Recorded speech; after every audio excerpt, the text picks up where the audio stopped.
Secret billionaire episode 61। दादाजी की तबीयत अचानक से खराब हो चुकी है और वो कोमा में जा चुके हैं। डॉक्टर अंकल ने अभिमान को ये खबर दी तो अभिमान दौड़ा दौड़ा हॉस्पिटल आ पहुंचा। उसके साथ रोनिता भी हॉस्पिटल आ गई है।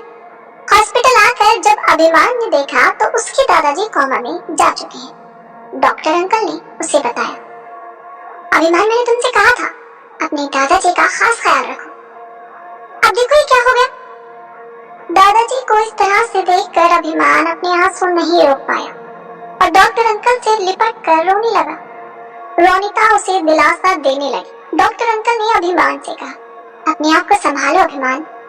अभिमान ने खुद को संभाला और डॉक्टर अंकल से पूछा, दादाजी ठीक तो हो जाएंगे ना अंकल? अभिमान के सवाल का जवाब देते हुए डॉक्टर अंकल ने कहा, कुछ कह नहीं सकते अभिमान। कोमा में जाने के बाद एक पेशेंट कब वापस नॉर्मल होगा कुछ नहीं कहा जा सकता। उनके दिमाग को डैमेज करने के लिए उन्हें उस मेडिसिन का हैवी डोज दिया गया है।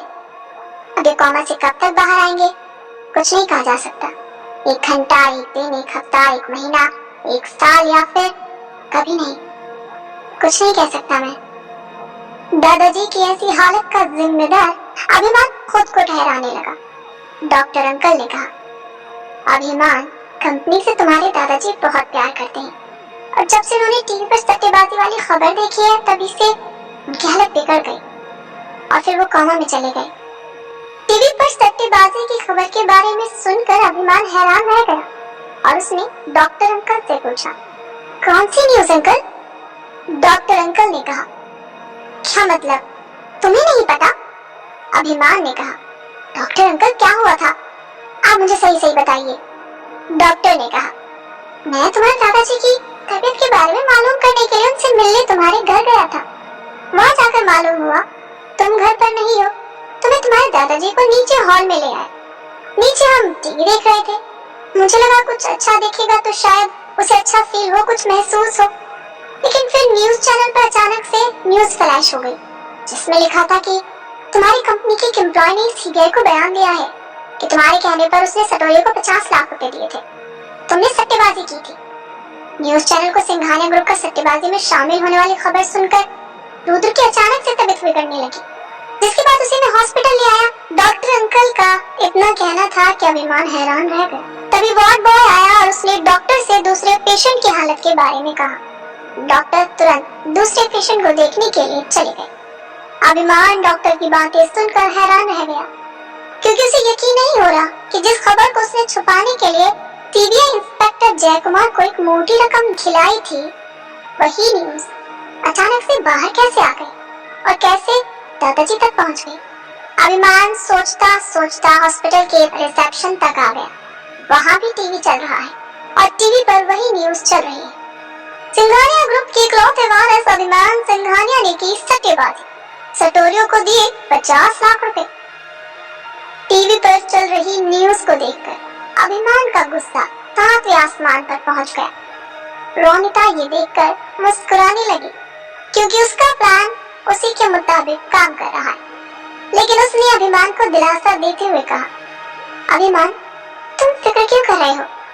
हम जल्दी ही इस मुसीबत से बाहर निकल जाएंगे और देखना सच्चाई जल्दी ही सबके सामने आ जाएगी।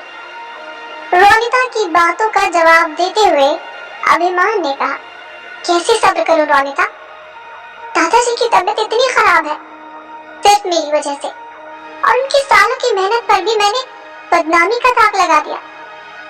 मैंने इतनी कोशिश की थी कि इस खबर को छुपा लूं, लेकिन फिर भी ये बाहर आ गई। या तो सीबीआई इंस्पेक्टर ने मेरे साथ धोखा किया है या फिर कोई तो है जो मेरी हर बात जानता है और वो शैली के साथ मिला हुआ है। कोई ना कोई है जो मुझ पर 24 घंटे नजर रख रहा है। अभिमान की बातों का जवाब देते हुए रोनिता ने कहा, मैं। रोनिता के मुंह से ये सुनकर अभिमान कुछ पल के लिए खामोश हो गया और फिर जब रोनिता की स्माइल देखी तो कहने लगा, मैं मजाक के मूड में नहीं हूँ रोनिता। रोनिता ने आगे कहा, हाँ लेकिन मैं मजाक कहाँ कर रही हूँ? रोनिता ने अभिमान का हाथ पकड़कर कहा, मैं ही तो हूँ जो तुम पर 24 घंटे नजर रखती हूँ और तुम्हारी हर परेशानी को अपने ऊपर लेना चाहती हूँ। तुम फिक्र मत करो, मुसीबत का सामना भी कर लेंगे और इस मुसीबत से बच भी जाएंगे। रही बात दादाजी की, तो डोंट वरी, उनको कुछ नहीं होने वाला, चिल। रोनिता अभिमान को दिलासा दे रही है कि तभी उसके फोन पर एक मैसेज आया। फोन पर मैसेज आने की रिंग सुनकर रोनिता अभिमान से दूर चली गई। उसे शैली ने ही मैसेज किया है। अभिमान से थोड़ा सा दूर जाकर रोनिता ने शैली को कॉल किया। शैली ने फोन उठाया और उससे कहा, हर न्यूज चैनल और न्यूज पेपर में खबर लीक करा दी है, अब आएगा मजा। रोनिता ने शैली को बताया, हाँ, और हमारे एक्शन का रिएक्शन भी देखने को मिल रहा है। अभिमान के चेहरे की तो रंगत ही उड़ गई है और उसके दादाजी, उन्हें तो इस कदर सदमा लगा है कि वो कोमा में चले गए हैं। दादाजी के बारे में सुनकर शैली को पता नहीं क्यों अजीब सा लगा। उसने रोनिता से कहा, ओह अच्छा। रोनिता ने कहा, अब आएगा असली मजा। मैं अभिमान के हाथ पे सिंघानिया कंपनी की डोर ऐसे खींचूंगी कि उसे मालूम ही नहीं चलेगा कब उसकी विरासत उजड़ गई। रोनिता की बातों को सुनकर शैली भी हंसने लगी। रोनिता ने इतना कहकर फोन काट दिया और अभिमान के पास चली गई। जब रोनिता अभिमान के पास पहुंची तो देखा वो किसी से फोन पर बात कर रहा है। रोनिता के आने के बाद अभिमान ने फोन काट दिया और रोनिता से कहा, रोनिता तुम दादाजी के पास ही रहना, मैं अभी आता हूँ। रोनिता को समझ नहीं आया कि अचानक से अभिमान कहाँ जा रहा है, इसीलिए उसने उससे पूछा, लेकिन तुम जा कहाँ रहे हो? रोनिता की बातों का जवाब देते हुए अभिमान ने कहा, मुझे सीबीआई इंस्पेक्टर ने कॉल किया है, वरुण से मिलने के लिए बुलाया है। मैंने उनसे रिक्वेस्ट की थी कि एक बार मेरी बात वरुण से कराए, क्योंकि मैं उससे पूछना चाहता हूँ कि उसने ये सब किसके कहने पर क्यों किया है। इतना कहकर अभिमान वहाँ से चला गया। लेकिन अभिमान के जाने के बाद रोनिता ने जल्दी ही शैली को फोन किया, क्योंकि वो नहीं चाहती कि वरुण उसे असलियत बता दे। रोनिता ने शैली से कहा, विपिन कहाँ है?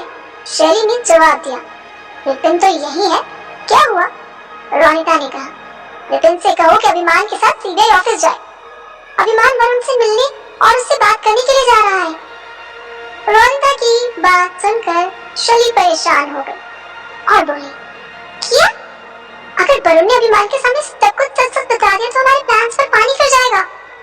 रोनिता ने जवाब दिया, इसीलिए तो कह रही हूँ कि विपिन को अभिमान के साथ भेजो और उससे कहो कि मौका देकर वरुण को समझा दे कि अगर उसने अभिमान को सच्चाई बताने की कोशिश की तो हम उसके साथ क्या करेंगे। शैली ने रोनिता की बात मानकर विपिन को अभिमान के पीछे भेज दिया। सीबीआई हेडक्वार्टर्स में अभिमान एंट्री करने ही वाला है कि तभी विपिन उसे गेट पर मिल जाता है। विपिन को देखकर अभिमान को बहुत हैरानी हुई और उसने विपिन से पूछा, तुम यहाँ क्या कर रहे हो? विपिन ने अभिमान के सवाल का जवाब देते हुए कहा, रोनिता ने मुझे बताया कि तुम यहाँ आए हो और वो काफी परेशान हो रही थी, इसीलिए उसी ने कहा कि तुम्हें अकेला ना छोड़ो, इसीलिए मैं आ गया। रोनिता का नाम सुनकर अभिमान ने विपिन से आगे कोई सवाल नहीं किया। अभिमान को विपिन पर अजीब सा शक होने लगा। अचानक से उसका सीबीआई ऑफिस में आना किसी तरह की साजिश सी लग रही है। जब विपिन को यह एहसास हुआ कि अभिमान को उसके आने पर शक हो रहा है तो उसने चुपके से रोनिता को मैसेज कर दिया। तभी रोनिता ने अभिमान को फोन किया, हेलो अभिमान, विपिन आया? रोनिता के मुंह से विपिन का नाम सुनकर अभिमान ने विपिन को देखा और कहा, हाँ, लेकिन उसे भेजने की क्या जरूरत थी रोनिता? रोनिता ने जवाब दिया, तुम मुझे तो लेकर गए नहीं, मैं परेशान थी तुम्हारे लिए, इसीलिए सोचा विपिन को भेज दो। अभिमान ने कहा, ठीक है, लेकिन आगे से ध्यान रखना, मैं खुद का ख्याल रख सकता हूँ, हर जगह इसे भेजने की जरूरत नहीं है। इतना कहकर अभिमान ने फोन काट दिया। अभिमान का फ्रस्ट्रेशन देखकर विपिन ने कहा, अगर तुम्हें मेरा यहाँ आना पसंद नहीं आया तो कोई बात नहीं, मैं चला जाता हूँ। मैं तो ये सोचकर आया था कि शायद इस मुश्किल वक्त में तुम्हें मेरी जरूरत हो, लेकिन अगर तुम्हें मुझ पर भरोसा ही नहीं है तो कोई बात नहीं। ऑफ कोर्स विपिन ने सिंपैथी गेम खेला और वो सही काम भी किया। अभिमान को अपने फैसले पर पछतावा होने लगा और उसने विपिन की बातों का जवाब देते हुए कहा, I am really sorry Vipin, ऐसी कोई बात नहीं है, बस आजकल थोड़ा परेशान हूँ। अभिमान की बातें सुनकर विपिन मुस्कुरा दिया और दोनों ऑफिस के अंदर चले गए। क्या होगा आगे? क्या अभिमान वरुण से सच्चाई निकलवा पाएगा या फिर विपिन उसका मुंह बंद कर देगा? जानने के लिए सुनते रहिए सीक्रेट बिलियनेयर। ये एपिसोड पसंद आया हो तो कमेंट करके जरूर बताइएगा। रोजाना रोमांचकारी एपिसोड सुनने के लिए हमारे YouTube चैनल सीरीज एफएम को आज ही सब्सक्राइब करें और ज्वाइन करें और सुने पूरी सीरीज बिल्कुल फ्री में।